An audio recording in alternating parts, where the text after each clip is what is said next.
నమస్తే అండి, నేను రజాక్.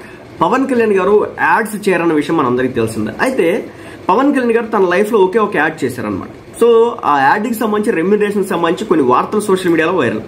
సో దానికి సంబంధించి ఈ వీడియోలో తెలుగు రాష్ట్రాల్లో పవన్ కళ్యాణ్ గారి సినిమా వచ్చిందంటే థియేటర్స్ హౌస్ఫుల్ అవ్వాల్సిందే. అంతటి అద్భుతమైన ఫ్యాన్ ఫాలోయింగ్ ఉన్నటువంటి హీరో పవన్ కళ్యాణ్ గారు. అక్కడ అమ్మాయి ఇక్కడ అబ్బాయి సినిమాతో హీరోగా తెరంగేట్రం చేసినటువంటి పవన్ కళ్యాణ్ గారు బద్రీ మూవీతో బ్లాక్ బస్టర్ హిట్ అందుకున్నారు. ఆ సినిమాతో ఇండస్ట్రీలో పవన్ క్రేజ్ ఒక్కసారిగా మారిపోయింది. ఆ తర్వాత తమ్ముడు, ఖుషి వంటి చిత్రాల్లో మరిన్ని విజయాలను సొంతం చేసుకున్నారు. పవన్ యాక్టింగ్, మేనరిజంతో కోట్లాది మంది హృదయాల్లో స్థానం సంపాదించుకున్నారు. వెండి తెరపైన కాకుండా నిజ జీవితంలో కూడా హీరోగా అభిమానుల గుండెలో దైవంగా ఉన్నారు. పవన్ రియల్ లైఫ్ హీరో అంటూ ఆయన వ్యక్తిత్వానికి ఫిదా అవుతూ ఉంటారు. ఓవైపు సినిమాలో నటిస్తూనే మరోవైపు దాదాపు 10 ఏళ్లుగా రాజకీయాల్లో పోరాటం చేశారు.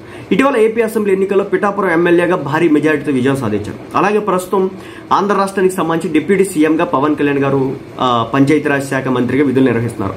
పవన్ కళ్యాణ్ గారికి చాలా మంది అభిమానులు ఉన్నారు. యూత్ మాత్రమే కాదు, సినీ పెద్దలు, రాజకీయ ప్రముఖులు కూడా పవన్ వ్యక్తిత్వానికి అభిమానులే. ఇదంతా పక్కన పెడితే దాదాపు 2 దశాబ్దాలుగా టాలీవుడ్ ఇండస్ట్రీలో ఎన్నో హిట్ చిత్రాలు నటించారు. కానీ ఇన్నేళ్లలో పవన్ కళ్యాణ్ గారు కేవలం ఒకే ఒక యాడ్ చేశారు. కెరియర్ స్టార్టింగ్ లో పవన్ కళ్యాణ్ గారు చేసినటువంటి మొట్టమొదటి యాడ్ పెప్సీ. 2001 సంవత్సరంలో ఇండియాలోనే మోస్ట్ పాపులర్ బ్రాండ్ ఇది. అప్పట్లో పెప్సీ కూల్ డ్రింక్ సంస్థకు పవన్ కళ్యాణ్ బ్రాండ్ అంబాసిడర్ గా చేయడం అయితే జరిగింది. సౌత్ ఇండస్ట్రీలో ఒక స్టార్ హీరో ప్రొడక్ట్స్ యాడ్ ఇవ్వడం ఇదే తొలిసారి. ఆ తర్వాతే మెగాస్టార్ చిరంజీవి గారికి థమ్స్ అప్ యాడ్ ఇచ్చారు. అప్పట్లో ఎక్కడ చూసినా సరే పవన్ పెప్సీ యాడ్ పోస్టర్స్ కనిపించారు. అప్పట్లో పెప్సీ యాడ్ చేసేందుకు ఆయన రెమ్యునరేషన్ అధికంగానే ఇచ్చారట.